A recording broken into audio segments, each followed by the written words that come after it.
a todos, a todas, a todes. Estamos muy contentos de retomar nuestro ciclo de conversación en torno a las imágenes. Nuestro octavo encuentro de este ciclo.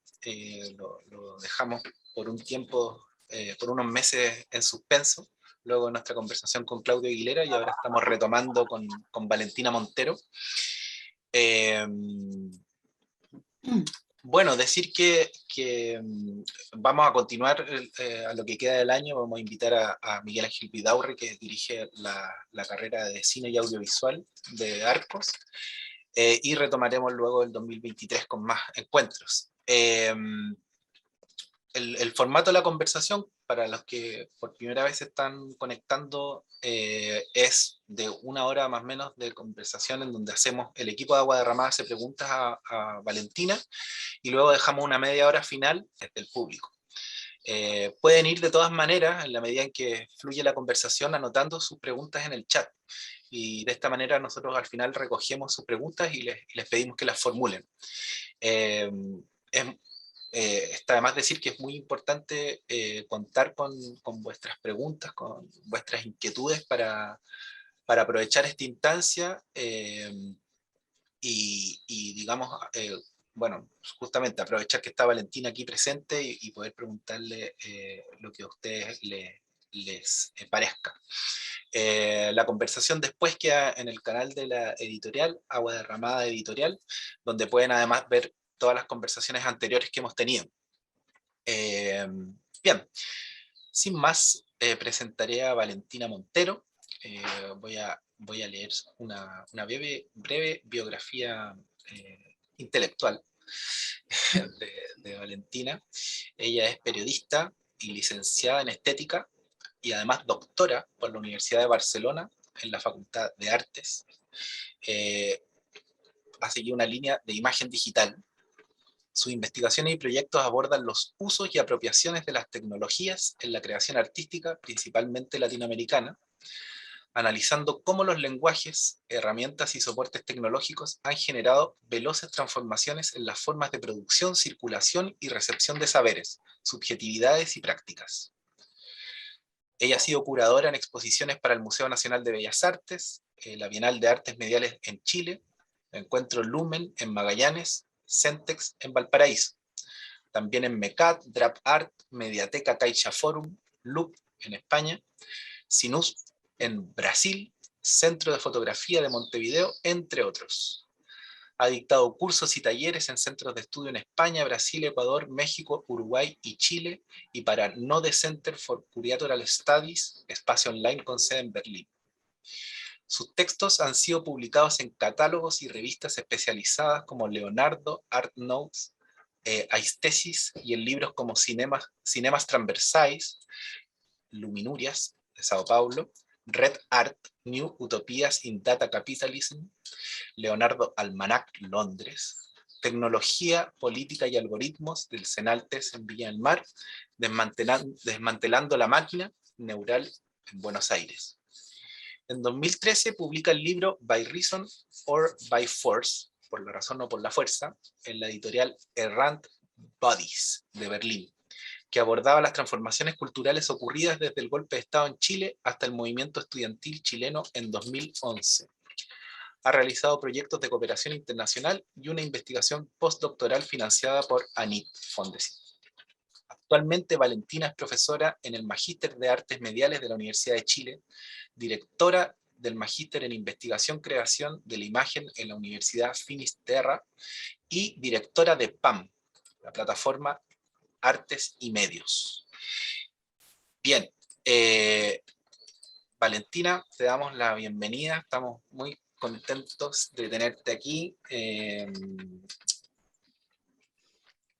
Agradecido de tu presencia.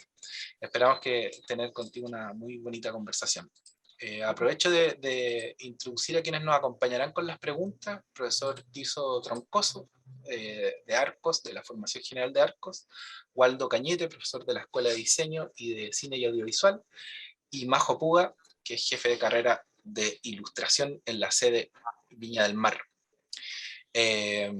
Lo primero, Valentina, para comenzar esta conversación es una pregunta que hacemos a todos nuestros invitados, que tiene que ver con el recorrido, es decir, ¿cuál ha sido la deriva vital que te ha llevado a ti hacia las imágenes y a partir de ellas a recorrerlas y profundizar en sus sentidos? Sabemos que trabajaste en una empresa de proyectos para Internet en los albores de la red, y que de ahí surgen algunos de tus temas, y que transitaste del periodismo, como decíamos en tu biografía, a la estética. Nos gustaría saber entonces cómo han sido estos tránsitos y experiencias, y cómo definirías en términos muy generales la ocupación propia de las artes mediales a la que te dedicas. Hola, bueno, primero agradecerles esta invitación, estoy muy contenta, gracias a Ignacio que me convocó y a Majo, que somos amigas, y a quien respeto y admiro muchísimo. Y el Arcos también es una institución para mí muy importante porque fue la primera casa donde hice clases, por ahí por el año 2003 más o menos. Entonces le tengo mucho cariño a esta institución. Y bueno, la pregunta de cómo llegué a esto es como pura comedia de equivocación. Es la forma que yo estudié periodismo inicialmente en la Universidad Austral, terminé en el Arcis, pero no me gustaba, no me gustó el periodismo, trabajé muy chica, desde los 18 empecé a trabajar en radios y en algunos pasquines, entonces me puse a trabajar en ONGs, trabajaba con pobladoras, me volví a Santiago, en La Pintana, pero siempre me gustó el arte, o sea, de chica. Yo creo que también por una cosa así como medio snob, ay, me gusta el arte, soy sensible, así como soy especial, ¿no? Una cosa así. Eh, pero mi familia es de clase trabajadora, de Pobla, o sea, no, cero escolaridad, cero libros en casa, entonces para mí el arte igual era una cosa así como de otro planeta, como de otro mundo, ¿no? De que no era el mundo de uno. Pero cuando estaba en la ONG trabajando, dije, voy a estudiar estética casi como un lujo, así como con beca y toda la cuestión, con crédito fiscal en ese entonces, y me puse a estudiar estética en la Católica, y era muy fuerte el contraste, la disociación que yo sentía entre estar en La Pintana, con mujeres que estaban pasándola muy mal, inicio de los 90, o sea, cuando a veces dicen, hoy los 90 fueron tan tranquilos y buena onda para todos, mentira, no para todos, y llegaba de repente al campo oriente de la Católica a llenar una prueba sobre Kant. Entonces ahí era como, ¿what? Así como, ¿qué tiene que ver estas categorías estéticas de Kant con la vida real? Y después pasó como Chile se supone que se había convertido en un país así, jaguar, ¿se acuerdan que esos eran los discursos para los que tienen mi edad arriba? Esos eran los discursos de los jaguares de América y todas esas cosas. Se acabaron los financiamientos para la ONG en la que trabajaba y gracias a la Católica, que yo me iba a la sala de computación, me volvía una geek, así me creía hacker por armar páginas con Notepad, páginas de HTML. Entonces aprendí mucho del lenguaje de Internet cuando recién empezaba, que eran los años 96. Y entonces fue que se acabó la ONG y encontré pega en el Artes y Letras, que buscaban a alguien a un periodista, que supiera de estética y que supiera de lenguaje de HTML, y era así como, y que se me llamara Valentina Montero. Entonces entré a una empresa de telefónica, mitad reúne telefónica, y ahí estuve 3 años trabajando en proyectos de internet, armando los primeros sitios que eran de la DIVAM. Al principio era súper entretenido, pero después se volvió una lata porque eran ya sitios más corporativos y qué sé yo, pero aprendí mucho. Y ahí como que entré en otro nivel de entender que, claro, el arte no era solamente eso que veíamos en las galerías cuicas de Santiago, sino que también había gente haciendo cosas raras con internet, cosas raras que eran navegaciones excéntricas, que eran... Ahí me empezó a interesar eso, y en una conversación con José Pablo Concha, que habíamos sido compañeros de estética en la Católica, yo le comenté también toda una inquietud que tenía, que era acerca del porno. Que el porno que vi en los discos duros que compartía con mis colegas informáticos, compartíamos servidores y era guau, así colecciones, pero todo ordenadito, eso es lo que más me llamó la atención, era el toque que tenían mis colegas pornólogos, pornofílicos, mejor dicho. Entonces, me acuerdo que le rayé la papa a José Pablo con esto, y por ahí, por el año 2001, claro, él me dijo que estaban armando una serie de charlas en el Arcos sobre fotografía y que no encontraban a nadie que hablara de fotografía pornográfica. Y como yo no tenía nada que perder, porque yo no era del mundo de la academia, dije, bueno, ya, pues. Entonces ahí me puse, y gracias a eso entré a la academia y gracias al porno, es muy absurdo. Y por otro lado, la otra línea es que ya yo estaba podrida de la empresa de internet, porque ya había que marcar tarjetas, se puso todo más duro. La burbuja.com reventó, entonces ya no era tan buenas las condiciones. Entonces hice todo lo posible para que me echaran de la pega, lo conseguí, indemnización, y dije, me voy a tomar un año sabático. Y ay, me gustaría ser guía en el Museo de Bellas Artes. Y mandé mi currículum para ser guía en el museo, y también la suerte, yo tengo mucha suerte. Entonces el que estaba seleccionando personal dijo, esta cabra está pintada para hacerse cargo de una sala del museo, pero que está en un mall. Entonces me mandaron ahí para Mall Plaza Norte, y yo estaba a cargo de este lugar increíble, estaba demasiado feliz, con obras de Juan Francisco González ahí, yo no lo podía creer, pero no entraba ni una mosca. No entraba ni una mosca, de repente entraba alguien y yo decía, qué bueno, viene alguien, y no, me estaban preguntando si había baño. Porque también caché nuevamente esta disociación entre el mundo real, el Mall Plaza Norte estaba, esa sala estaba ahí en lo que era Conchalí antes, un barrio popular, y por otro lado con nuevos ricos, ¿no?, de los condominios, de Huechuraba, ya no es Conchalí.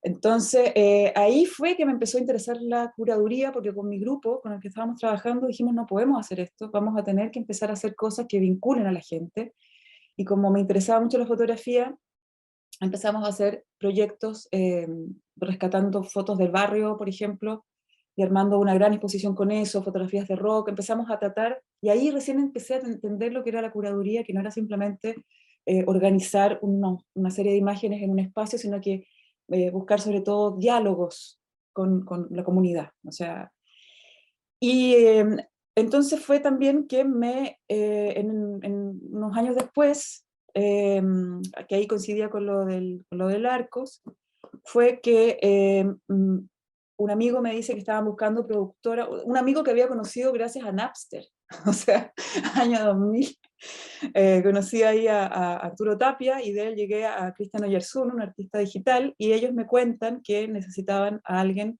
que fuera productora para la Bienal, que se llamaba entonces de Video y Nuevos Medios, la actual Bienal de Artes Mediales. Y ahí me puse a trabajar con Néstor Lagaray, y ahí ya todo tenía sentido. Así como que la idea de pensar la imagen desde la tecnología, en sus múltiples posibilidades, me pareció súper interesante, y las artes mediales me parecían un lugar menos lastrado que el arte contemporáneo mainstream, o sea, donde todavía cabía la posibilidad de la experimentación, donde no estaba esa especie de inercia que se tiene respecto a la obra como algo que se puede vender y coleccionar, sino que todavía estaba ese espíritu quizás naif, como se quiera, pero más vanguardista, de querer decir cosas, de experimentar con la imagen para remover conciencias, para desestabilizar lugares comunes, etc. Entonces ahí las artes mediales me parecieron interesantísimas, y fue entonces que me puse trabajé muchos años ahí, o sea, un par de años en la Bienal, y después me fui a España a hacer un máster en comisariado en arte y nuevos medios, y de ahí ya me he dedicado básicamente a esto, que ya van a ser 20 años el próximo año. Sí, increíble, ¿no? Sí, me veo no, mentira, el filtro de Zoom que hace que suaviza la arruga. Entonces eso, y las artes mediales me parecieron súper interesantes también, porque no solamente hablaban de algo contemporáneo, en estricto rigor, sino que ahí entendí muy bien que se trataba más bien del sesgo historiográfico, que había dejado de lado, que había marginado todas aquellas prácticas donde la tecnología tenía un papel importante. Y ahí, si quieren, les comparto algunas imágenes como para entrar Por favor, sí. en materia. No sé por qué no me deja, ahí está. Y, a ver, ahí me dicen si están, Sí, ¿están viendo? está compartiendo. Ya, acá por ejemplo, este es un libro libro de ilustraciones de 1420 a 1430 de Giovanni Fontana, que muestra ya cómo en esa época se estaban imaginando autómatas hechos tecnológicamente. O sea, en esa época todavía, no sé, incluso en 1646 también Athanasius Kircher publica Ars Magna Lucis et Umbrae, donde perfilaba este sistema que permitía ver imágenes en movimiento. Y él hablaba de magia, o sea, lo que hoy día nosotros hablaríamos de ciencia y tecnología, en esa época era entendido como magia. Entonces la magia orográfica, que sería relacionada con la relojería, la magia parasítica, las luces y colores, la magia catóptrica, la metamorfosis de los elementos, o bioarte, lo que diríamos hoy día, ¿no? Entonces, a mí me interesó mucho esa idea de muchas cosas que por no pertenecer al canon de aquello que se había establecido como bellas artes, quedaban marginadas. Como por ejemplo esta oruga etíope, que era un autómata también, que se movía, y que era una excentricidad, o sea, la compraban como una excentricidad, pero no entra dentro del relato de la historia del arte. Entonces esto lo encontré súper interesante porque nos hace mirar en retrospectiva cómo siempre la relación entre arte, ciencia y tecnología ha estado presente.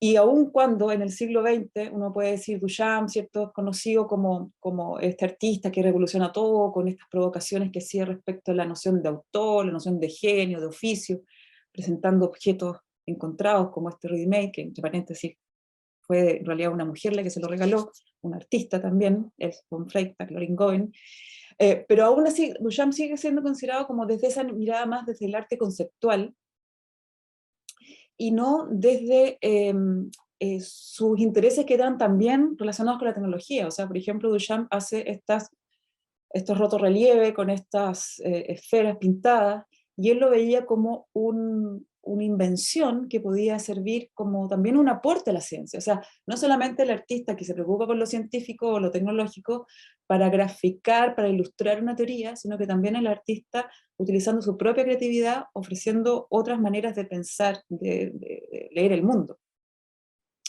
Y ahí me da mucha risa porque él presentó esto como sus amigos artistas no lo pescaron mucho, lo presentó después en una feria de ciencia, así de estilo, no sé, ahí se me cae el carnet, estilo FISA, el carnet veo tan mal, y tampoco lo pescaban ahí.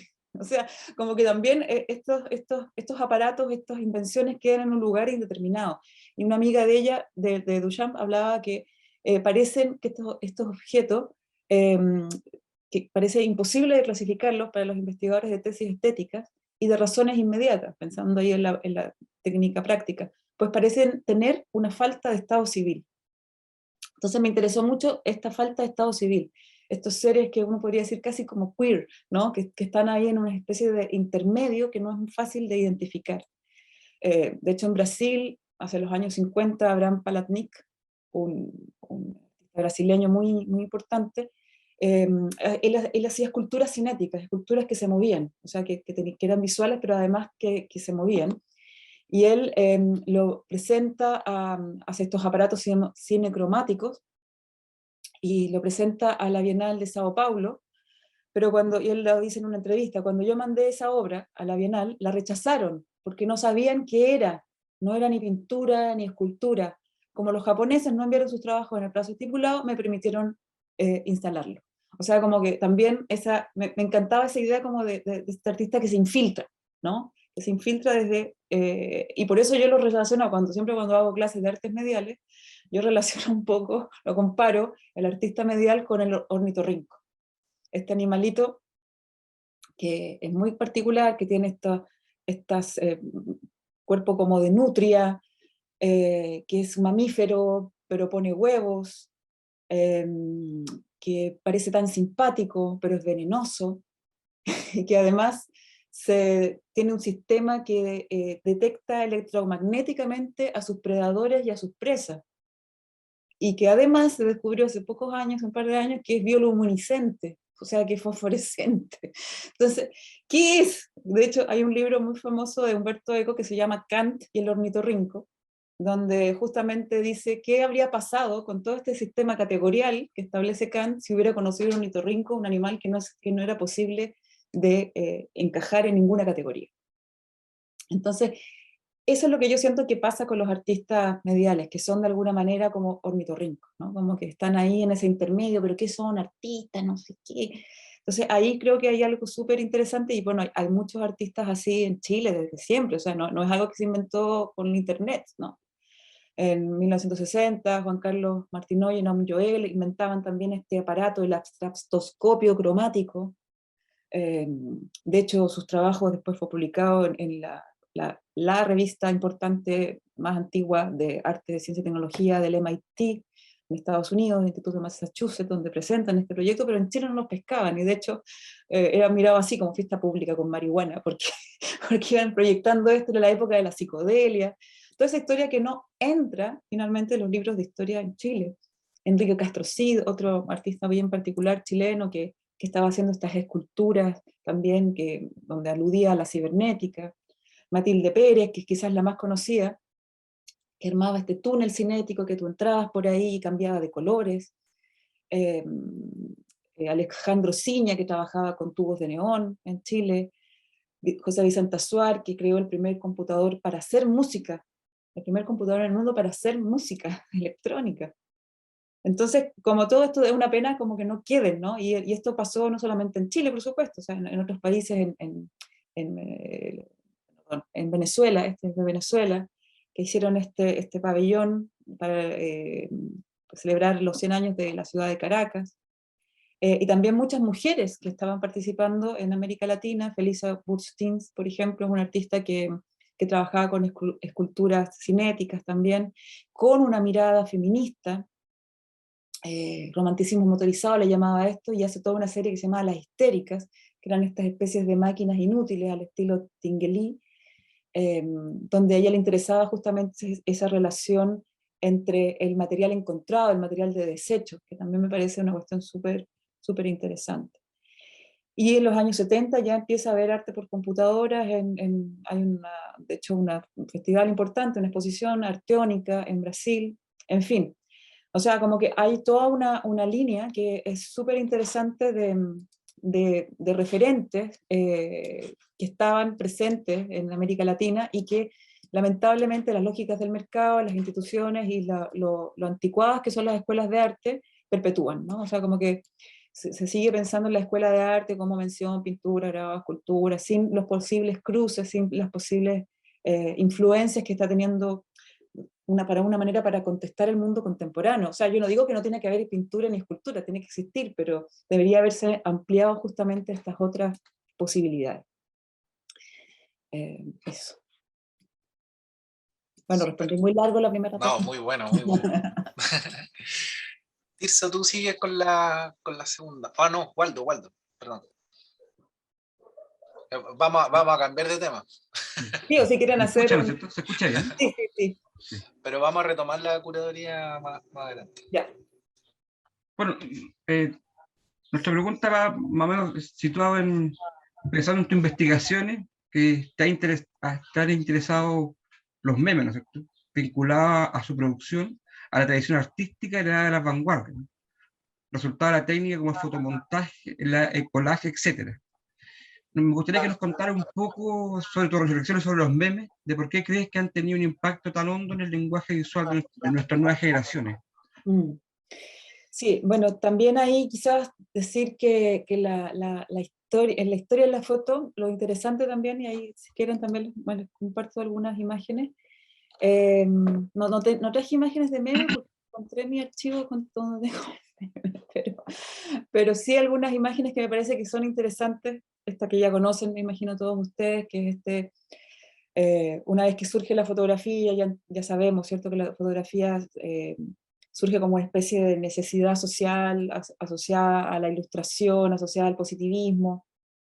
Lo que se buscaba con la foto era la idea de un dispositivo que diera cuenta de lo real, ¿no? Eso era como desde una mirada objetivista, positivista. Pero al año que aparece la fotografía, nos damos cuenta que en realidad la fotografía es una herramienta casi más peligrosa todavía, porque se miente mejor con la foto. O sea, ya Foncoberta lo decía muy bien en una síntesis, o sea, la fotografía es de por sí mentira, ¿no? pero es una mentira mucho más pregnante que lo que podría haber sido una pintura, porque con la fotografía tiene esa doble como que sí, esto ha sido, dentro de todas las teorías, ¿cierto?, de Dubois, de Barthes, del esto ha sido, de la foto, pero por otro lado la puesta en escena también es algo que contradice la verdad a la que podría querer aludir esto ha sido. Entonces, esta simulación de un suicidio de Hippolyte Boillard, después de que llegó tarde a la patente, a patentar el invento de la fotografía, pues se la había adelantado Daguerre, da cuenta ya también de esa dualidad que tendrá la imagen fotográfica, o sea que es también una forma de mentir, y es una forma también de generar sentidos. Con el fotomontaje, que también tiene una larga data, el fotomontaje, este es de los que se registran el más antiguo, no sé si se haya encontrado otro más antiguo que el de Gustav Reichländer, ya se da cuenta que la fotografía también es una manera de componer. Y me interesa mucho a mí los primeros fotomontajes que se hicieron hacia el siglo XIX. Esto los hizo Hannah Maynard, una fotógrafa que vivía en Canadá con su marido inglés, habían ido a buscar oro, y mientras, para parar la olla, habían puesto un estudio fotográfico, y ella en sus ratos libres hacía estos fotomontajes, estos divertimentos, que aunque cuando son inocentes, igual como que tematizaban de alguna manera el rol de la mujer, que me parece súper interesante. Y otra mujer que estaba haciendo cosas bien perturbadoras, y ahí se conecta quizás con otro tema que van a preguntar después, el de del porno, es lo que hacía Constanza Diotalevi en Italia, que también tenía un estudio familiar de foto, pero en sus ratos libres hacía estas fotografías, estos fotomontajes de Garibaldi, por ejemplo, o del Papa, un Papa negro, y era una manera de protesta política. Entonces, que iba a ser mucho más potente, mucho más revolucionaria que una caricatura, que la historia de la caricatura satírica en Europa es bien interesante, sobre todo en Francia, ¿no? que tenía también este fin político, este fin como de enardecer a las masas, de sacar ronchas al poder, y acá vemos que con la foto se vuelve algo mucho más denso, mucho más terrible, mucho más. Entonces hay un poder de la imagen que a mí me parece súper interesante y que tiene que ver con esto de el qué pueden las imágenes, más que qué significan las imágenes. Qué es lo que pueden hacer cuando también los contextos son de alguna manera particulares. El meme a mí me parece que tiene, claro, la tradición del meme, que ya sabemos, meme lo que significa es esta suerte viene de la biología, el meme, que fue acuñada por Dawkins para hablar de, similar al ADN, él hablaba del mem, por eso que como una partícula cultural que tiene que ver con algo que puede ir cambiando, mutando, de acuerdo al contexto, de acuerdo al ambiente. Y esto llevado al campo de las imágenes se vuelve súper interesante porque como una misma imagen puede ir cobrando distintos sentidos también a lo largo de la historia y en determinados contextos. O sea, a mí me parece fascinante todos los memes que se han hecho. Uno podría contar la historia de Chile de estos últimos 20 años en memes. Así. Y sería mucho más evidente y más claro probablemente que cualquier libro de historia. Y además, otra de las cosas que yo rescato del meme es que la autoría se diluye. O sea que recién todo esto que planteaban las vanguardias históricas al inicio del siglo XX en Europa, que el espíritu que animaba las vanguardias era de alguna manera derrumbar todos los principios que enarbolaron la historia del arte, la institución del arte desde el siglo XV en adelante, pero luego no pasó, o sea, el urinario de Duchamp, por decir algo, terminó igual en una cajita de cristal, y con un autor, Duchamp, por más que no se sepa quién es, pero finalmente es Duchamp, ¿no?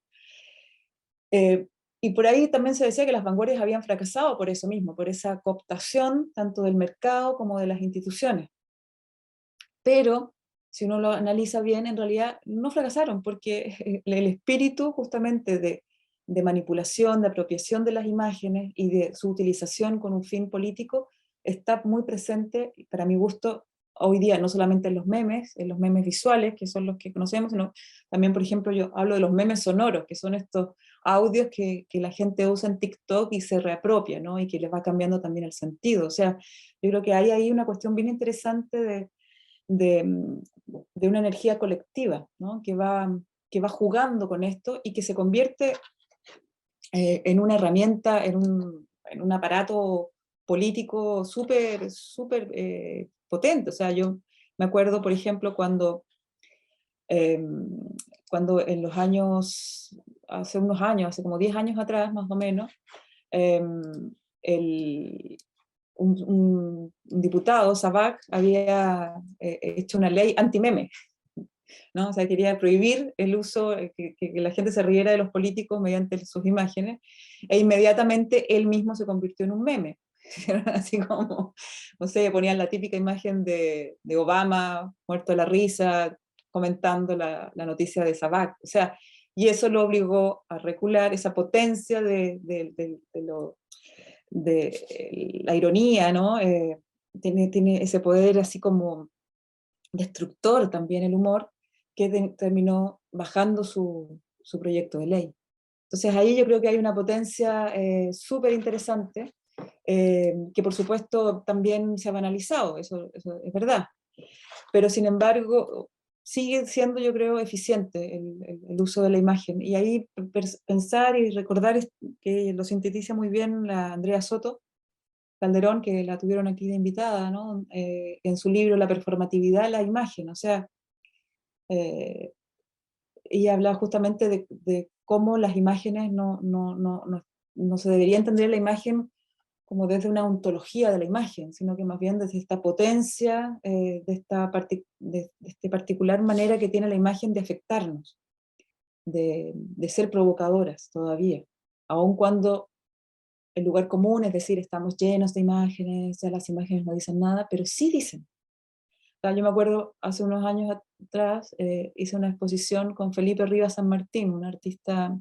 chileno que trabaja desde la apropiación, trabaja con pintura, qué sé yo, y armamos una especie de panel al estilo Avi Barbook, con puras imágenes de Facebook, de que él iba acumulando a partir de efemérides, de tópicos que de repente se ponían de moda, tendencias, y era como la historia del siglo XX puesta en imágenes, con además aparecía esta, ¿cómo se llama? Ahí está lo de, presenta una ley anti-meme y se convierte en meme. Sí. Entonces me acuerdo que, claro, Felipe tiene este set de imágenes presentados casi como modo Avivarbook, y, y una de las imágenes, y esto estábamos montando la exposición en el Centro de Fotografía de Montevideo, y una de las imágenes que se nos ocurre poner de pura maldad, no hay otra razón, fue la imagen de el dedo de Jarita en Cavani. ¿Se acuerdan? Y fue tremendo, porque cuando estaba el montajista, de hecho, a punto de colocar la foto, miraba al director del centro así como, ¿está bien que hagamos esto? Y el otro, ¿qué me iba a decir? Era una imagen que había visto todo el mundo hace años atrás, pero sin embargo la imagen seguía jodiendo. Entonces hay una potencia de la imagen que es inapelable, ¿no? Y que más encima, cuando esa imagen puede servir para hacer un comentario de otra realidad política, se vuelve a activar. Entonces ahí yo creo que hay una particularidad que estamos viendo todos, y que lo mejor de todo, gracias a los medios tecnológicos, cualquiera lo puede hacer. Pensando que antes las imágenes solamente las hacían los privilegiados, los que o pertenecían a la élite, que tenían derecho a visibilidad, o el muy talentoso, pero hoy día cualquiera sin talento puede ser un productor de imágenes. Y eso alguien, claro, la élite siempre se enojará con eso, pero yo creo que en realidad nos habla de un momento histórico bien particular, que quizás todavía está muy convulso, pero que está permitiendo un acceso a la producción democrática de las imágenes que me parece fundamental.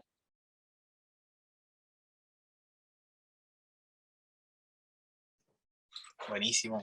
Adelante, Tirso. Gracias, Valentín. Gracias. Bueno, volvamos a la pornografía. Ahora es que la imagen pornográfica en Internet abre y clasifica múltiples variables para satisfacer el deseo. Bueno, primero habría que preguntarse si el deseo es lo que se satisface. Lo que daría al espectador la posibilidad de convertirse en algo que antes era humanamente imposible, un super voyeur. ¿Podrías ahondar en el vínculo entre esta mirada omnisciente que la imagen pornográfica facilita con aquella censura que el Vaticano dirigió a la fotografía en sus comienzos, cuando, tal como tú citas, le llamó instrumento diabólico? ¿Cómo podríamos describir estéticamente la experiencia del ver y del ser espectador que tiene lugar en la pornografía en la web? Eso sería. Sí, bueno, es bien interesante porque esa anécdota del Vaticano es cierta, ¿no? O sea, la fotografía estuvo 20 años prescrita por el Vaticano, o sea, no, por ser un instrumento diabólico, por reproducir la imagen del ser humano, porque supuestamente solamente Dios podía hacer eso, reproducir a los humanos. Y fue un cura, justamente el que defendió la foto, Saxton, ¿no? Quien se le ocurrió el argumento brillante. Él era un fascinado de la foto, pues era eso. O sea, al final todos los curas van modelando ahí los mandatos de acuerdo a sus propios deseos, ¿no?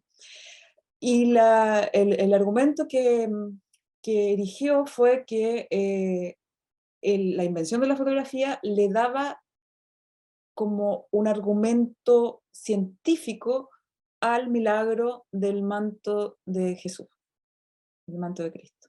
Por eso Santa Verónica se convirtió, por si no lo sabían, en la patrona de los fotógrafos. Y esto a la iglesia le dio muchas ideas como para representar entonces las imágenes bíblicas tradicionales con fotos, pero no resultó. No resultó justamente por esa pregnancia de la foto. Y por eso mismo es que la fotografía pornográfica, que fue el gran negocio en el siglo XIX fotográfico, o sea, esa es la historia no contada, la fotografía pornográfica era perseguida mucho más que las caricaturas o que la pintura. Porque claro, eso que hablamos, esa condición que yo llamo como una condición anfíbica de la foto, como que estar en el mundo de lo real y el mundo de la representación de lo simbólico, convertía la fotografía pornográfica en algo mucho más pecaminoso que una ilustración o que una pintura. La fotografía pornográfica en el siglo XIX era un negocio increíble que además facilitó el avance, aceleró el avance de la fotografía como dispositivo, o sea, eso fue increíble, o sea, y ahí es donde yo lo conecto con la fotografía en Internet, porque podríamos decir que sucedieron como fenómenos paralelos. Por un lado, el de las taxonomías, o sea, también durante el siglo XIX había un comisario en Francia, Vidocq, quien una vez que hacían que requisaban las fotografías, que eran básicamente cartas de visita de las prostitutas, y no eran fotografías así como mostrando la rodilla, no, era porno hardcore, ¿no? Se le ocurrió que no había que quemarlas, sino que había que catalogarlas. Porque esa catalogación y taxonomía de los distintos tipos y posiciones y qué sé yo, y incluso tipos raciales que participaban en las escenas pornográficas, podía servir para establecer nuevas teorías criminalísticas similares a la frenología, a la antropometría. Y es muy curioso porque si uno revisa el primer porno de los años 90, 98 por ahí, casi que obedece a las mismas taxonomías que estaba planteando Vidocq. Mujer negra con hombre blanco, o sea, eran como, y la multiplicidad de taxonomías es algo también alucinante. La fotografía pornográfica en el siglo XIX permitió que, o sea, fue un motor para que muchos desarrollaran el aparato fotográfico, optimizando el tiempo de obturación, por ejemplo, desarrollando estas cartas de visita que las hicieran más comercializables, generando incluso formatos, soportes, como por ejemplo camafeos, ¿no? Entonces habían señores que se colgaban imágenes pornográficas que después veían con un monóculo, zootropos para generar la ilusión también cinematográfica, ¿no? Con esta imagen en movimiento, en fin. Y es lo mismo que pasó en el siglo XX con la fotografía pornográfica en Internet, y no solamente la fotografía, sino que también el video, que obligó, porque era la gran industria al principio, ahora yo no me atrevería a decir que tanto, como que ya se aplacó un poco ese momento, pero fue el motor que permitió mejorar la encriptación de datos bancarios, mejorar el streaming, y ahí viene una cosa muy divertida. Yo me acuerdo en esa época que trabajaba con estos friki nerds de mis colegas informáticos y que veían porno, uno me acuerdo que me comentó lo siguiente, que me hizo reír, que era que cuando él veía porno en su casa, la imagen se demoraba en cargar, ¿no? Porque se acuerdan el sonido del módem, y la imagen se iba como armando línea tras línea, y a él le recordaba el striptease. Así era como la misma lógica del striptease, pero en el fondo por este formato digital. Entonces es muy interesante todo lo que sucede con el porno también, porque abre el campo a que gente que nunca habría visto porno, porque le da vergüenza comprar una revista, o porque jamás se habría ido a meter a un cine, a meter a que lo vieran entrando a un cine, entonces ahora ya podía en la intimidad de su hogar tener esa experiencia con el porno, que claro, que había una cuestión obviamente sexual, pero no solo, porque por lo menos, y aquí ya, o sea, no es que yo haya hecho un estudio acabado, pero sí en las conversaciones que tuve me daba cuenta que había también una especie de compulsión coleccionista. O sea, tenía colegas que tenían discos duros ahí con todas las películas de Jenna Jameson, todas las películas de Rocco Siffredi, así como que era también esta compulsión del coleccionista decimonónico de tener todo, ¿no? de abarcarlo todo. Y en Internet, Internet, y eso no solamente para el porno, en general, por lo menos el inicio, porque ahora pasó otra cosa, otro fenómeno con la web 3.0, ¿no? Que en esa época uno navegaba cuando recién aparece Internet. Y uno empezaba a tener, y me imagino que quienes tuvieron esa experiencia de tránsito, de que no había nada, que había Internet, esa experiencia de puedo acceder a todo, esa mirada omnisciente de puedo verlo todo. Y eso era muy, muy, muy, muy potente, ¿no? para el usuario, de tener esta constatación de que además la categoría que buscara la iba a encontrar. Como nos pasa hoy día cuando uno busca cómo arreglo una llave de 3 puntas, no sé qué, y va a aparecer. Alguien ya lo pensó. Cómo cortarle la uña a un gato, ya está.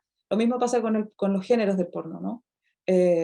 Albino follando en trío con 3 negras, va a estar. Entonces viene como una especie de saturación también de la expectativa del deseo, porque ya no hay misterio, o sea, en el fondo termina todo aplanado. Y hay algunos artistas que han hecho cosas interesantes, les voy a mostrar acá una imagen. Esta era una base de datos que hizo un geek cualquiera, que hizo que toda esa cantidad de actrices pornos con nombre y apellido, él las metió en una base de datos. Y un artista, John Milward, arma una visualización de datos. Entonces, lo que hace finalmente es un estudio demográfico sobre pornostar. Pero era muy interesante porque fue catalogando, anticipándose a cosas que hoy día ya se han hecho, sobre todo Lev Manovich, que es un estudioso de los nuevos medios y que habla de cultural analytics, que es como esta gran cantidad de imágenes y de signos que estamos generando, podría ser leído como una manera de acceder a comprender ciertos movimientos socioculturales que quizás no son tan evidentes, ¿no? Entonces acá, por ejemplo, él hace con esta visualización de datos del color de piel de las actrices porno, muestras cómo todavía las prefieren rubias, así como todavía sigue siendo el gusto, más que nada, ahí se muestra un poco el zoom, ¿no? de esta visualización que hace Millward. Entonces, es interesante porque ya sea el porno o otro tipo de prácticas nos permiten también miradas panorámicamente, entender ciertas tendencias de cómo va mutando también nuestra condición social humana. Eso.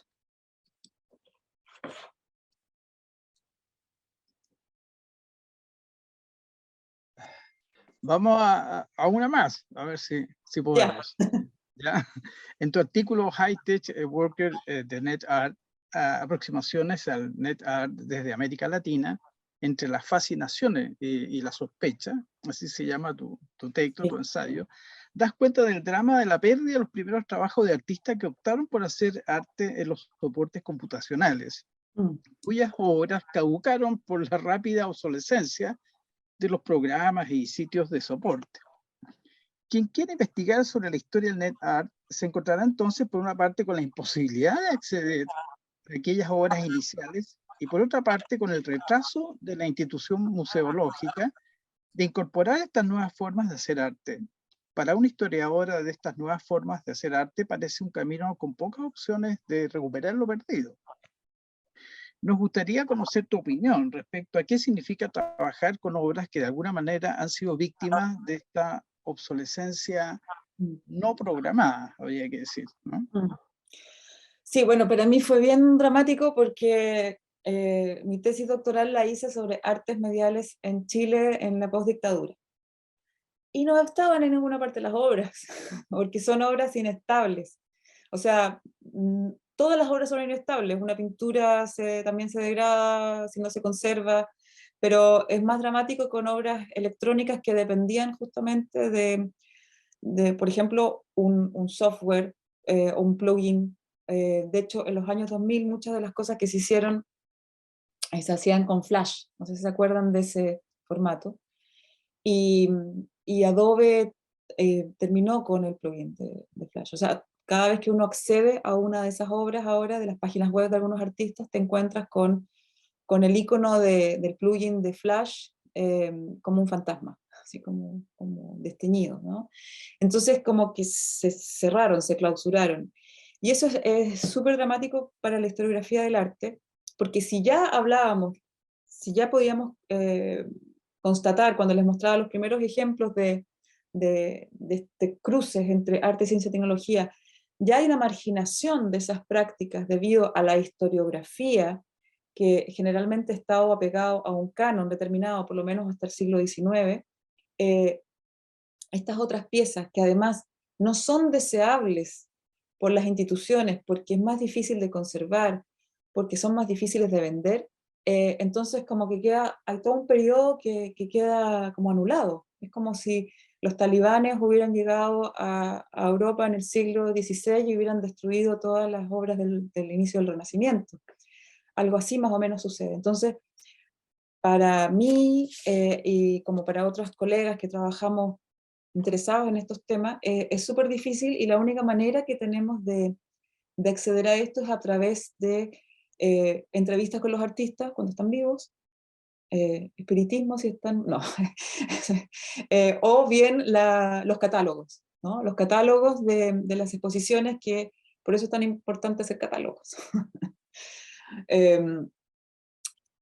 Que se convierte también, y ahí yo hago mi propia autocrítica, que no solamente pasa con las artes mediales, pasa con otras disciplinas, como que la foto a veces vale más, la foto, la documentación vale más que la obra misma. Muchas obras de los años 70 eran malas, para qué estamos con cosas, pero queda esa foto en blanco y negro, pixelada, no sé qué, medio borrosa, del artista haciendo una performance, que era una performance de mierda, pero luego le pones un texto enriquecido. Entonces, también la historia del arte es la historia de los mitos del arte, que en Chile, no voy a entrar a apelar, pero es muy elocuente también, ¿no? Así como de sobrevalorar cosas que en realidad en su momento no tuvieron mucha repercusión y que probablemente tampoco tenían tanta potencia, ¿no? Pero luego respectivamente se miran como algo que fundó un movimiento, cuando muchas veces no era así. Entonces, es un problema el de la conservación. Por eso es que, y ahí me adelanto quizás a lo último que me van a preguntar sobre PAM, porque en PAM, Plataforma Arte y Medios, lo que he intentado hacer es darle voz a los artistas, hacer microdocumentales sobre las obras que están realizando, sobre los procesos de trabajo que están teniendo. Otra de las maneras de subsanar esto, y en realidad no es para subsanarlo solamente, pero también se logra, es haciendo exposiciones que permitan revisar estas obras. Por ejemplo, este año, perdón, ya estoy así como perdida, este año han sido como 3 en 1, hice una exposición que en realidad partió el 2019 y quedó cerrada, que era una exposición del artista Brian McKern, que es un artista uruguayo, que fue uno de los que comenzó haciendo obras en formato digital, y él muy lúcidamente fue guardando en un disco duro ya las obras no solamente de él, sino de otros artistas latinoamericanos. Entonces lo que hicimos fue desplegar algunos de los archivos de uno de los discos duros de respaldo. La exposición se llamaba Mundo Interior, y era mostrar este mundo interior que está ahí en esta especie de sarcófago, que es el disco duro, ¿no? Este disco duro que se desplegaba con todas las distintas piezas que hacían los artistas entonces, pero no solamente artistas, y eso es lo que también me interesa muchísimo, es toda la producción que se estaba haciendo en los años 90 por cualquiera. No sé si ustedes, como yo, tuvieron sus propias páginas web, o tuvieron sus blogs, incluso a inicios del 2000. Había toda una especie, que lo que llama Olia Lialina, que es una artista rusa, también netartista, ella llama el folclore digital. Todo esto de cómo uno se iba enchulando sus propios cursores, sus fondos de página, que también es toda una cantidad de producción que cuando cambian los formatos, ¿no? Como el plugin este que les decía de Flash, desaparecen. Y que daba cuenta de una creatividad increíble, que hoy día está reducida, anulada, diría yo, casi, a simplemente hacer like. Antes la gente, para poder tener su página web, tenía que saber un poquito, aprender un poquito de código, ¿no? Usar Macromedia, me acuerdo, saber robar código, porque casi todo era pura copia, robo, ¿no? Por lo menos yo me hacía así los sitios web. En cambio hoy día es las corporaciones, sobre todo cuando aparece Facebook y las otras plataformas, Instagram se reduce a algo donde uno es simplemente un usuario pasivo, subiendo material para que otros lo vean. Entonces ahí hay una pérdida también en las posibilidades de autoría, de autonomía también que pueda tener, y que está también repercutiendo para mi gusto en una hegemonía de la imagen. Porque uno no puede personalizar su página de Facebook, ni siquiera. En algún momento MySpace, que ya no era tan buena, pero uno le podía cambiar el fondo, el MySpace, no sé qué. Entonces hay una especie de reducción de la posibilidad creativa, de la diversidad de estas posibilidades creativas que tienen las plataformas de Internet. ¿Me escuchan? Gracias, Vale. Oye, yo tuve Fotolog. Ah, sí. No sé si alguien más tuvo Fotolog, extraño el Messenger, el WinApp, etc. Les recomiendo también meterse en la página de NetArt, de Brian. Se escucha como un ruido, ¿no? No sé. Ahí. Ya. Y sí, pues bueno, la Vale dio spoiler de todas las preguntas. Así que bueno, la última pregunta tiene que ver con PAM. Cuéntanos, Vale, cómo ha sido para ti ese trabajo en plataforma de artes y medios, cómo ha sido el camino, qué ha significado para ti abrir el camino de muchos artistas mediales en Chile y en América Latina, y cómo describirías el desarrollo de las artes mediales en Latinoamérica. Sí, bueno, PAM surgió justamente después de mi tesis, o sea, paralelo en realidad, porque había hecho muchas entrevistas a artistas, y era una pena que durmieran después apenas en una cita, reducidas a una cita en una tesis que no lee nadie, o sea, o en realidad la han leído, porque está arriba, está colgada arriba. Entonces lo que decidí es hacer un sitio web que tuve el gusto ahí de trabajar con Pamela Figueroa, con Alexis Llerena y con Marisa Niño, y armamos un sitio web que se llama artimedios.org. Ahí estoy tratando de abrir pero está súper lento mi compu.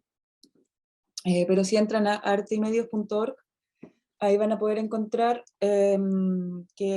son entrevistas y microdocumentales que hemos hecho a artistas chilenos y eventualmente cuando viene alguien de afuera.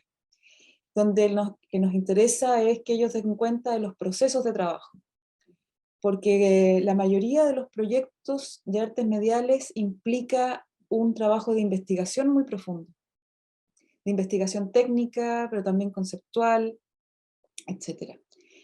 Nosotros también hemos intentado con esta página ir reconstruyendo esa historia no contada, que no se cuenta en el colegio, ni siquiera en las escuelas de arte, que está hilvanando un poco a aquellos ornitorrincos que quedaron un poco olvidados por la historia. Esto también ya lo venía haciendo Néstor Olagaray, para mí fue una persona muy importante, Néstor Olagaray, que él venía del videoarte, y una vez que en los festivales franco-chilenos de videoarte que se hacían en los años 80 acaban porque Chile ya era un país democrático, entonces los franceses ya no iban a apoyar, él ve que la necesidad de recuperar ese impulso y crea la Bienal de Video y Artes Electrónicas, que se llamaba así entonces, hoy Bienal de Artes Mediales. Y Enrique Rivera, que fue su sucesor como director, también ha hecho un trabajo súper importante de recuperación, no, sino de señalización de aquellos artistas que habían quedado omitidos en los discursos historiográficos. Y esto ha sido muy bonito porque además el abaratamiento de costos de la tecnología, tanto de video como de computadores, ha motivado a que espontáneamente mucha gente esté haciendo obra con los medios. Entonces es súper importante tener esta conciencia de que había un pasado, porque si no están inventando la rueda, así como, ¿no? O sea, como que y no es que yo apele a la originalidad pura, sino que más bien es mucho más interesante cuando tú ya sabes que alguien hizo esto similar y yo entonces puedo partir desde ahí y hacer algo un poquitito más interesante, más complejo, o por lo menos hacerle preguntas a lo que hizo el pasado. O sea, creo que es importante esa memoria de la práctica artística que nutre el presente. Y bueno, lamentablemente no tenemos financiamiento con PAM al día de hoy, llevamos 2 años sin financiamiento, entonces yo básicamente ahora estoy usando Instagram para de vez en cuando ir subiendo información, que es otro problema, o sea que es paradójico. Probablemente si el próximo año no tengo plata para pagar el host, se va a acabar PAM también. Entonces es una cuestión bien, bien dramática este tema de las artes mediales, porque lamentablemente después quedan solamente los nombres de quienes han estado con mayor financiamiento. Entonces como que se va reproduciendo el mismo vicio de la historia del arte en general, donde ahí quedan quienes tienen el poder. ¿Qué es lo que pasó, por ejemplo, con la historia del arte de las mujeres? Que quedó también relegada por muchos años. Yo me acuerdo que a mí jamás, cuando estudiaba estética en historia del arte, me hablaron de ninguna mujer anterior al siglo XIX. Entonces, y no tenía que ver que no existieran, sino que no habían sido nombradas porque las nombraban quienes eran historiadores, eran hombres blancos. Entonces hay una cuestión ahí que es importante tratar de aprovechar ahora, por eso las redes sociales y esto, para ir construyendo colectivamente por lo menos estas microhistorias. Muchas gracias, Vale. Aguante, Pam. Eso. ¿Hay algunas preguntas? ¿Hay algunas preguntas por ahí del público? Dale, Nachito. De hecho, la página aparece caída ahora. ¡No! Sí, No. No sé si al resto le pasó. Que tiene que pagar el host. Oh, aquí podemos hacer una vaca. Vamos a hacer una vaca. Vamos a hacer un crowdfunding. Eso. Un crowdfunding. Bueno, ¿Te puedo creer? no está ya. Hay una pregunta en el chat de Elizabeth Lascano, no sé si Elizabeth quieres hacerla directamente, sería muy bueno. ¿Estás por ahí, Elizabeth?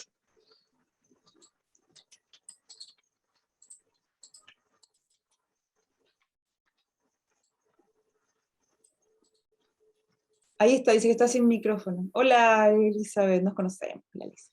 Ah, está sin micrófono. Bueno, vamos a formularlo nosotros. Entonces. Pero si la quiere escribir con... Sí, la escribió. Ya. Dice lo siguiente, dice, bueno, hola, en el uso de imagen como una forma, en el uso de imagen como una forma de comunicar, el meme vendría a tomar el lugar de la fotografía en el ámbito de su potencia comunicativa como un lenguaje más contemporáneo, que se desliga de la fotografía de manera más típica. Pienso, por ejemplo, que precisamente nos enteramos de la actualidad por los memes, más que por la fotografía misma. Bueno, o sea, claro, no reemplaza la foto, es darle el sentido, ¿no? Tiene que ver con eso, tiene que ver con darle un sentido a la imagen. Y en efecto, y uno podría decir que la fotografía, más que la fotografía, así como o sea, el uso cotidiano de la fotografía, como lo usamos con los medios portátiles, vino también a tomar el lugar de la palabra, de hecho. O sea, de repente tú envías una foto para decir dónde estás o qué estás comiendo, como que también la fotografía se convirtió en algo más que simplemente la representación, ¿sí? Fue una forma de comunicar y de hecho ciertos dispositivos, o sea, ciertos usos que tiene, por ejemplo, WhatsApp, ahí tiene la opción de que las imágenes desaparezcan, que duren un minuto o algo así. Entonces como que ya ni siquiera la imagen como algo que fijaba eh, para la eternidad el presente, ¿no? Sino que la fotografía como un sustituto de la palabra. Igual me parece interesante eso.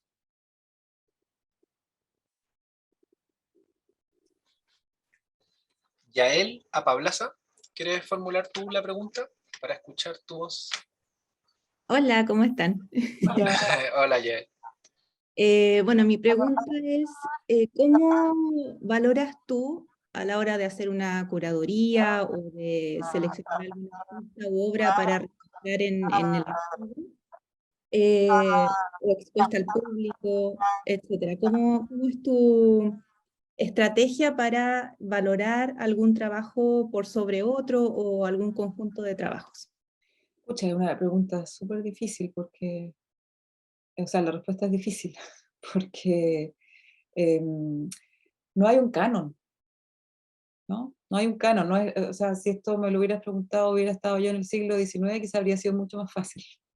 Ah, la composición, la armonía, la belleza, el oficio. Hoy el arte no tiene canon.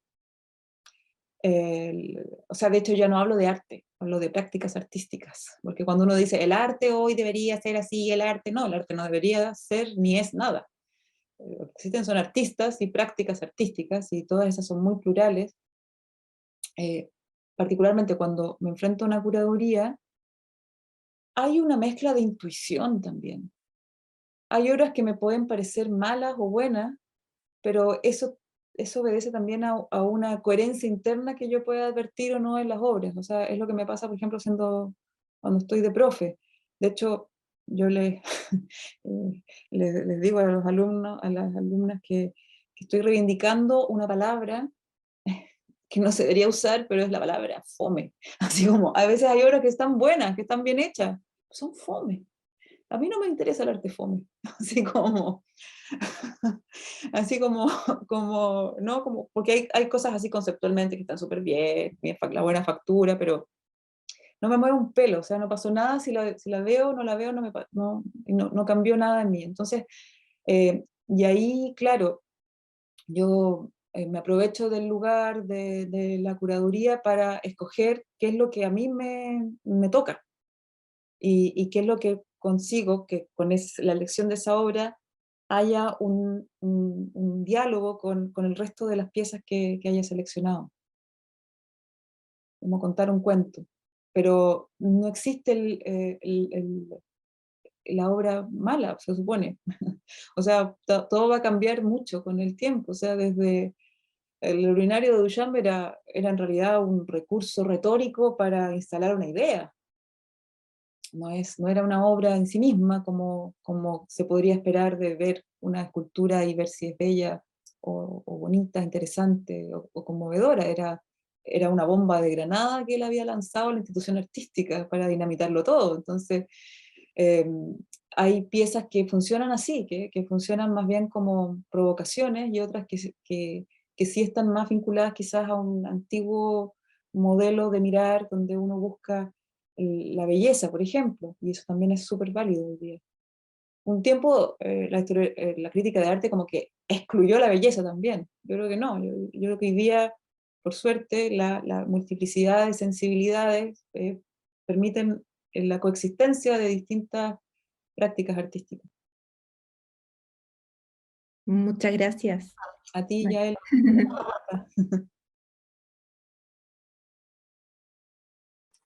¿Quién más tiene alguna pregunta o comentario, reflexión?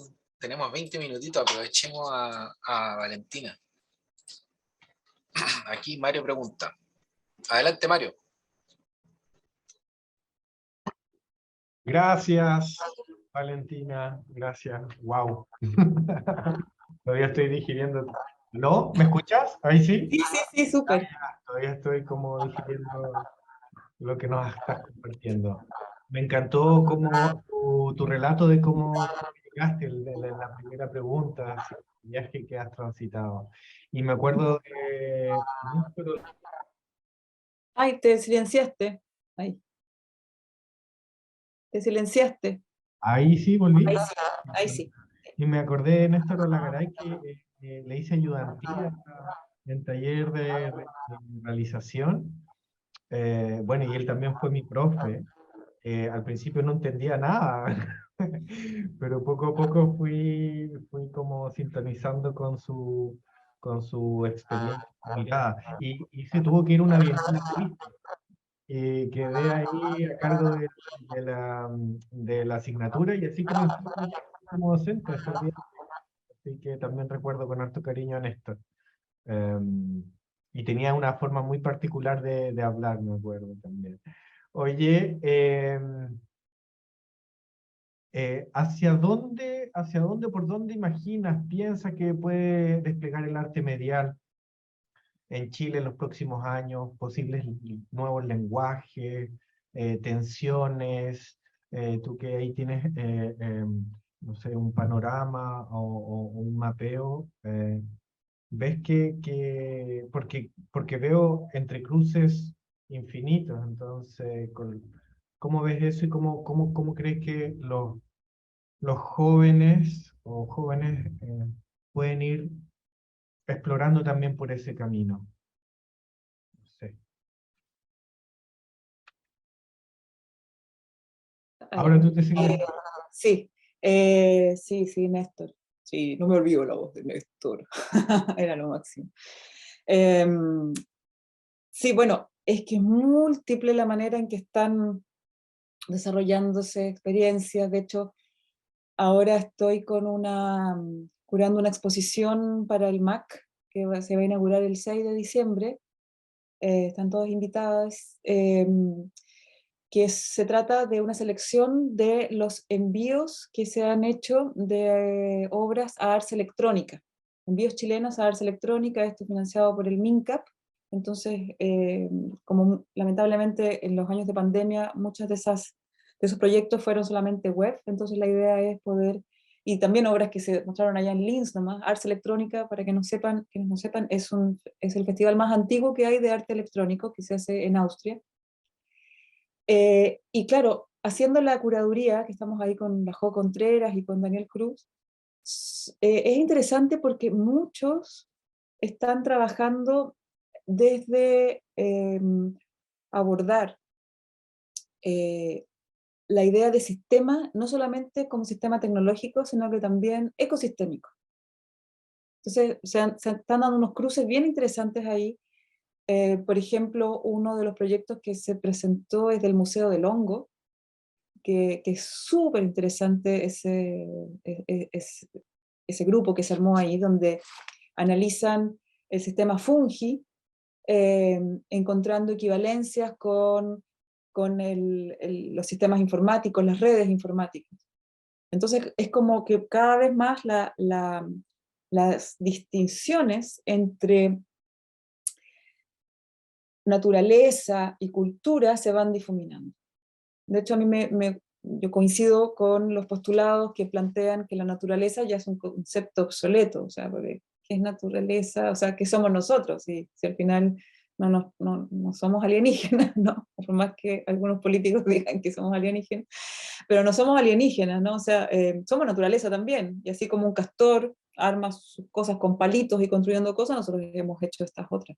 Entonces, esas diferencias entre naturaleza y cultura se empiezan a diluir, y es curioso como muchos artistas que antes estaban más bien pegados en lo estrictamente tecnológico han ido ampliando el campo para trabajar con elementos vivos, con el bioarte, o incluso con elementos de la naturaleza. Ella viene a opinar también, así, no humana, como lo humano y lo no humano, lo mineral. O sea, va a haber una obra de Claudio González que trabaja con el cobre, con piedras, va a estar el trabajo de la Constanza Piña, que trabaja con electromagnetismo. O sea, hay toda una tendencia que uno la podría etiquetar para ponernos cultos, así como neomaterialista, como un enfoque neomaterialista que considera que la agencia de lo no humano también es importante de ser visibilizada. Pero también hay artistas que están más en el rollo digital, por supuesto, y que están trabajando, que entraron en el mundo NFT, que yo reconozco que lo miré con mucho desprecio, pero bueno, es otra, más que una manera nueva de ser artista, una nueva manera de comercializar el arte, y que está bien eso si pueden pagar las cuentas haciendo GIF o imágenes algorítmicas. También hay artistas que están trabajando con la inteligencia artificial, que también es súper interesante. De hecho, tengo otra exposición antes, el 12 de noviembre, en Factoría Santa Rosa. La exposición se va a llamar Se escucha pixelado, que surgió a propósito de hacer clase online, y que un alumno me dice, oiga, profe, se escucha pixelado, y que va en torno al error digital, al glitch, y donde uno de los artistas lo que hizo fue, Felipe Rivas, con quien trabajo bastante, lo que hizo fue usar un software de inteligencia artificial para que el software hiciera imágenes de Goya como si estuvieran glitcheadas. Es increíble, pero eso después él lo toma como modelo y él lo pinta con óleo. O sea, como que el lenguaje va de vuelta, ¿no? Entonces así la multiplicidad de obras es increíble. Yo desarrollé un proyecto grande de investigación sobre una línea que yo veía muy, muy presente y más asequible también para muchos, que yo denominaba el hechizo, la hechicería. O sea, pensando en el concepto de hechizo, que manejamos coloquialmente, la idea del arma hechiza, esta cosa de arreglar algo de manera hechiza, de pegarlo con alambre, atarlo con alambre, qué sé yo. Entonces hay una gran cantidad de obras en América Latina que se hacen desde esa condición, que uno podría decir una condición de precariedad, pero no solo es de precariedad, también habla de una posición político-ideológica que va contra esta fetichización de la tecnología, que va contra la inercia neoliberal implícita en la producción tecnológica. O sea, no tengo por qué tener el iPhone, el último iPhone, puedo arreglármelas con el modelo antiguo. Y a mí me fascina esa línea, que es hacer con lo que se pueda, ¿no? Porque por otro lado también rescata una afectividad con los objetos, como de tomarle cariño al aparato descompuesto, y está muy inscrito en la cultura popular americana. Chile, mi viejo, yo siempre lo cito, tenía un montón de cachureos en la casa, desde lavadoras descompuestas, porque para algo podían servir, y después terminaba usando un motor para hacer una cosa para echar viento en los asados, o sea, como ese ingenio popular, que habla de una posición, no solamente, no es de la precariedad, la otra vez me enojaba mucho en una charla donde hablan, sí, la precariedad, por eso, a propósito de un libro que lanzaron de los TUP, sí, la precariedad, la resistencia, el pobre pueblo oprimido, no, también es del ingenio y del cariño que se tiene por lo que se tiene, ¿no? Por las cosas, lo que costó comprar eso, entonces ¿para qué lo voy a tirar? Si se echó a perder, lo convierto en otra cosa. Hay también ahí una resistencia cultural, que me parece bonita, y que resiste a este virus que tenemos ahí del consumo. Gracias, Ignacio. ¿Me puedo lanzar con otra pregunta? Sí, adelante. Gracias. Solo quería acotar que a propósito de lo mismo, el fin de semana pasado estuve en un almuerzo donde una persona había convertido un carro supermercado, había dejado la base del carro supermercado y le había puesto encima una lavadora. Entonces había hecho un horno por abajo para hacer empanadas para el 18 y arriba una parrilla. Y bueno, obviamente fue el objeto más celebrado del almuerzo. Dale, Mario. Valentina, en función, bueno, a este ecosistema o a este sistema arte, ciencia, tecnología y sumando la educación, ¿cierto? Y estas nuevas tendencias que aparecen de innovación en la educación, muy ligado a las TICs, ¿no es cierto? A la tecnología, más que a pensar en qué estamos y cómo estamos. Entonces, ¿cómo ves, igual, de alguna manera, cómo ves este cruce, ¿no? Ahora que empieza a aparecer el metaverso y es una línea que ya veo en varias instituciones y universidades que están asumiendo, diseñando y generando recursos para crear instancias también educativas ahí. ¿Cómo ves este cruce entre arte, ciencia, tecnología, educación? ¿Y qué cosas debiésemos mirar desde nuestra mirada de docencia, ¿no? Cómo ir guiando también eso desde el cuidado, ¿no? ¿Cómo lo ves tú? Sí, bueno, es bien amplio, pero yo creo que en general, no solo por ahora, sino que desde siempre, falta una alfabetización tecnológica, en general desde los niños, ¿no? Como que son súper dúctiles a eso, o sea, la gente más chica es súper abierta a eso y lamentablemente creo que, lo que hablábamos un poco antes, ¿no? Como que la facilidad con la que se accede a la tecnología los reduce a una posición muy pasiva. A mí me gusta mucho lo que hacen en los centros Se Crea. Creo que por ahí va un poco la cosa, que más que hacerle clases, por ejemplo, de programación, o clases de construir no sé qué, drones o lo que fuera, es más bien trabajar en torno a problemas. Entonces, a mí me gustaba mucho, por ejemplo, en el Secreto de la Ligua, me había contado ahí una facilitadora que más que la idea de taller, así como enseñándoles un oficio, porque lo aprendes en el momento y después se te olvida, ¿no sabes? Es hacerles a pensar creativa y tecnológicamente. Entonces, uno de los laboratorios que ellos hicieron se llamaba ¿Cómo inventar un nuevo sabor?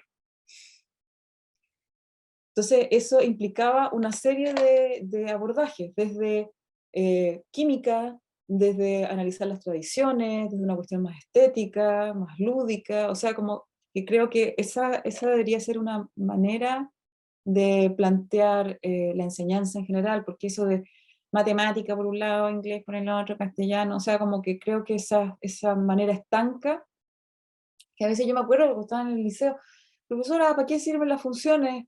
Ay, ¿para qué pregunta tonta? O sea, como que nunca entendí para qué me servían las matemáticas realmente. Si eso se trabajara con los talleres más de oficios, si se pensara desde la historia, o sea, creo que que se convirtió en un hashtag de moda, ¿no? La interdisciplinariedad, de hecho, como que se valoran en todos, pero creo que todavía no se implementa bien desde la enseñanza, y eso sería, creo que, revolucionario. Pensar integralmente, donde el pensamiento artístico no fuera como, es que hace bueno para el dibujo. No. El pensamiento artístico estuviera empapando todo lo demás, o sea, cómo resolver problemas, ¿no? Cómo trabajar sensiblemente.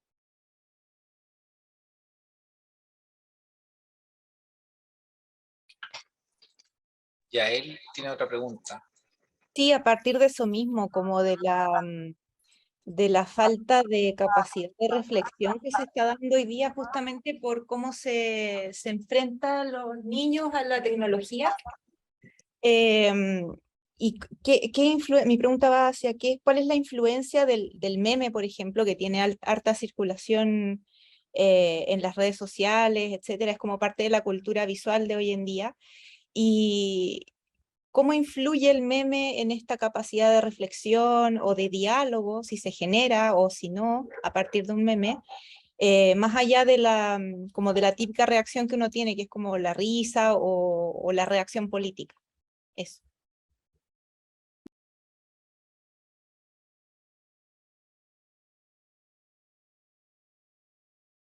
Tienes que reactivar el audio, Sí, sí, sí. Valentina, que te silencio.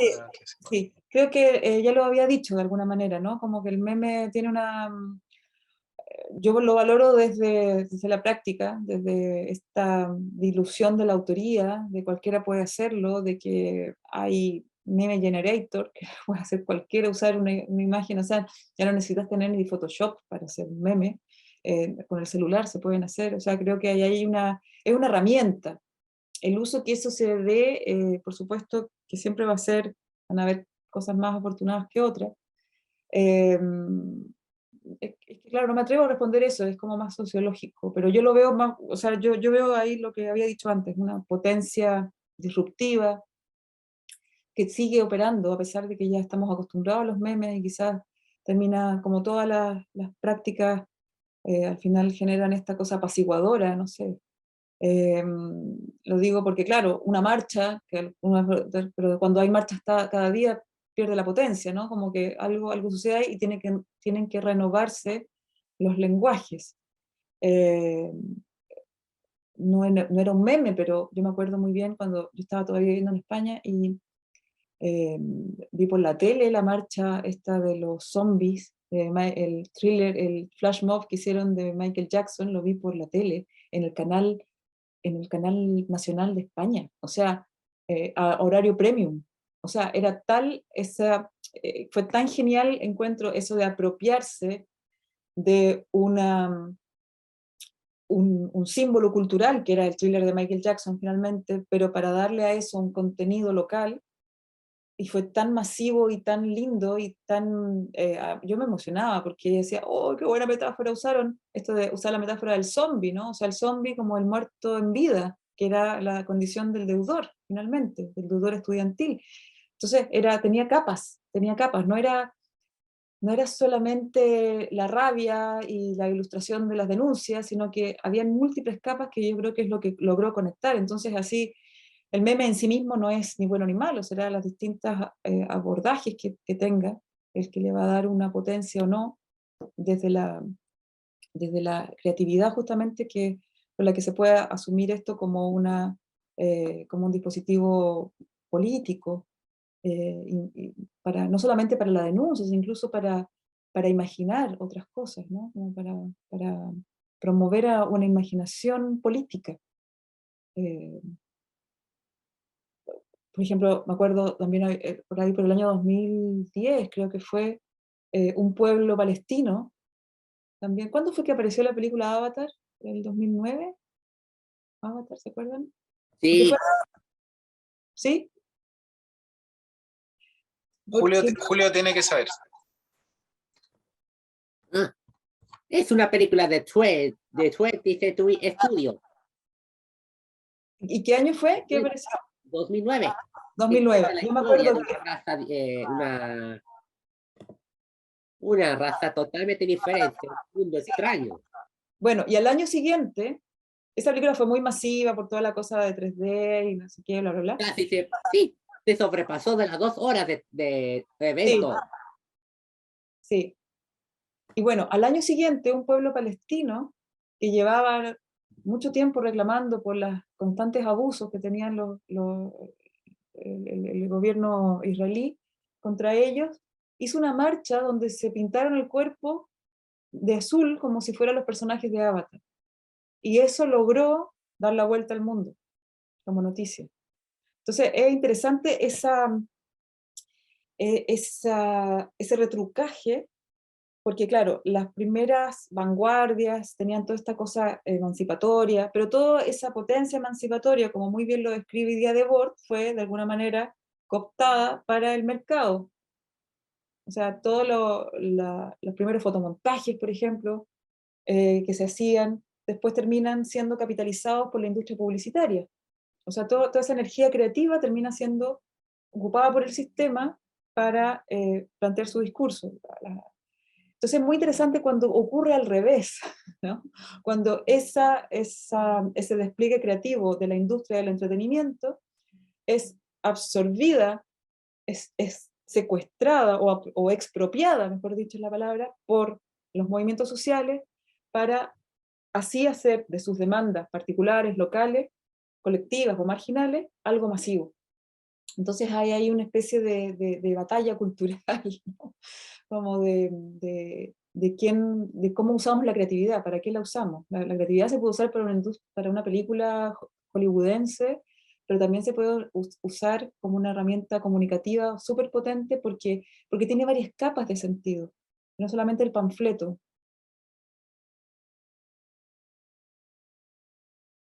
Bueno, Valentina, muchísimas gracias, te queremos agradecer